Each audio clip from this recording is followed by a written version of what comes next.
Bom dia, segundo ano, tudo bom com vocês?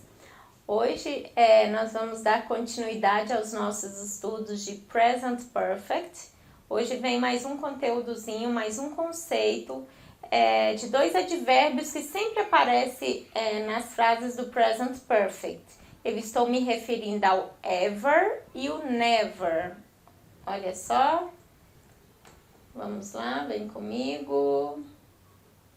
Present Perfect, ever and never. Qual o significado de ever, professora? Ever, palavrinha solta. Se você for até o dicionário e procurar o significado, você vai ver lá que está escrito sempre.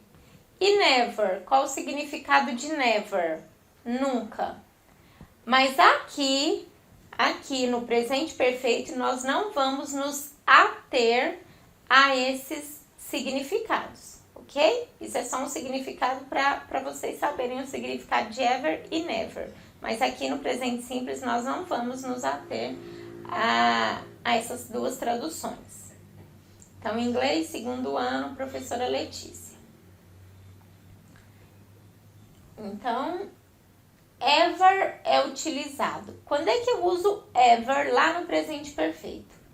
Em perguntas. Exemplos. Have you ever been to England? Então, o que significa essa pergunta?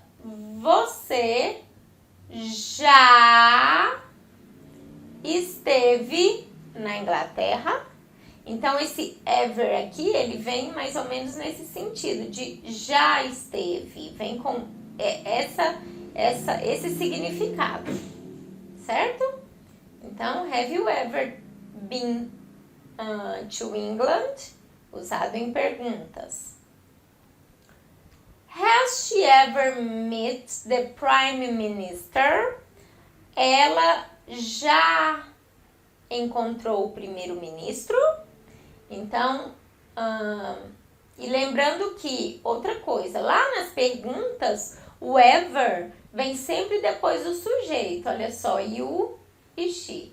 Então, na estrutura da frase, ele aparece depois do sujeito, certinho? Nas perguntas. Em perguntas negativas, o ever também aparece. Haven't they ever been to Europe? Haven't you ever eaten Chinese food? Então, tem o mesmo significado e aparece também depois do sujeito. Aqui é a mesma coisa que as perguntas afirmativas lá em cima. A única diferença é que o have, ele veio na forma negativa. Ok? Continuando. Aparece muito nas provinhas de vestibular, pessoal, ever e never. Em orações negativas com o padrão, ou seja, em orações negativas com essa estruturazinha aqui, o nothing mais o ever, ou então nobody mais ever, ok? Exemplo, nobody has ever said that to me before. Então, ninguém já tinha me dito isso antes. Ninguém nunca me disse isso antes, nesse sentido. Nothing like this has ever happened to us. Nada disso já aconteceu conosco. Isso ainda não aconteceu conosco, nesse sentido. Como ainda. Não precisamos nos ater ao significado de ever no presente perfeito. Basta você saber qual é a posição dele na frase, aonde ele vem.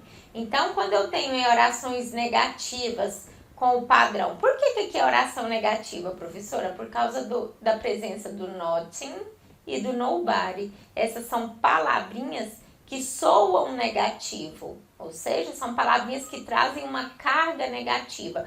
Por isso que aqui eu digo que a frase está na forma negativa, ok? Então, aqui ele vem em forma de um sujeito, né? Aí eu tenho o has, logo depois do has aparece a partícula ever. Continuando, com a expressão the first time. Como é que eu uso o have com a expressão the first time? It's the first time that I ever eaten snails. Então, é a primeira vez que eu como as unhas, né? Roo as unhas. Essa é a primeira vez que eu já tenho estado na Inglaterra, nesse sentido, ok? E aqui, como é que vem o ever? Também o ever vem depois do have. Olha só o have aqui abreviado. Então, ele vem depois do have também, quando aparece com a expressão the first time. Already. Essa expressão também aparece muito nas provinhas de vestibular. Already. Already se refere a uma ação ocorrida em um período anterior ao presente, mas não especificado. Como assim, professora? É uma ação que ocorreu antes daquele presente acontecer, como se acontecesse num passado, mas não é exatamente o passado. Prestem atenção na frase que vocês vão entender. Ele sugere que não é necessário repetir a ação. Por exemplo, I've already drunk 3 coffees this morning. E você está me oferecendo outro. Aqui essa frase seria a resposta para alguém que já está... Alguém está te oferecendo um café. Would you like to drink a coffee? Você gostaria de tomar um café? Aí você vai falar I have already drunk 3 coffees this morning. Eu já... O already aqui com sentido de já também. Eu já tomei, drunk, tomei 3 copos de café essa manhã. Então, assim, é uma ação que aconteceu antes do presente, ou seja, antes daquele momento ali que ele está te oferecendo, né? Mas não foi especificado quando é que aconteceu. E não precisa repetir novamente a ação de tomar o café, porque ele já tomou o café. Entenderam? Então, aqui, o already vem antes do verbo, no particípio passado. O verbo aqui é drink. Esse verbo aqui é drink, está no particípio passado, drunk. Então, ele vem antes do verbo e depois do have. Então, ele vem entre essas duas palavrinhas. Don't write, John. I've already done it. Não escreva, John. Eu já fiz isso, eu já escrevi nesse sentido, né? O already aqui também significa já. Eu já tenho feito, eu já escrevi. E ele vem, ó. O importante é você saber a posição dele na frase. Antes do verbo, no presente perfeito. O verbo aqui done é o verbo do no presente perfeito. Então, vem antes do verbo e depois do have. Esse V é o have. Então, ele está entre o have e o verbo no presente perfeito. Certinho? Ele também é utilizado em perguntas. Already também é utilizado em perguntas. Ó, have you already written to John? Você já escreveu para o John? No sentido de já também. E quando é que ele vem na frase? Qual é a posição dele na frase? Depois do sujeito. Has she finished her homework already?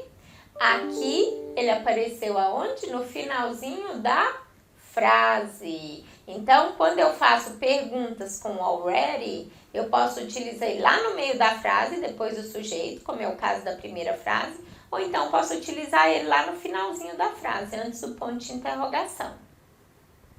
Already pode ser inserido antes do verbo principal ou no final da frase, que foi o que eu disse, ó, antes do verbo principal. Quem é o verbo principal? Written. Ou no finalzinho da frase. I have already been to Tokyo. I have been to Tokyo already. Não muda o sentido da frase. Você escolhe ou coloca ele antes do verbo, no particípio passado. Esse é o verbo, aqui ele está antes do verbo. Ou coloca ele lá no finalzinho da frase. Certo? Yet. Quando é que eu uso yet?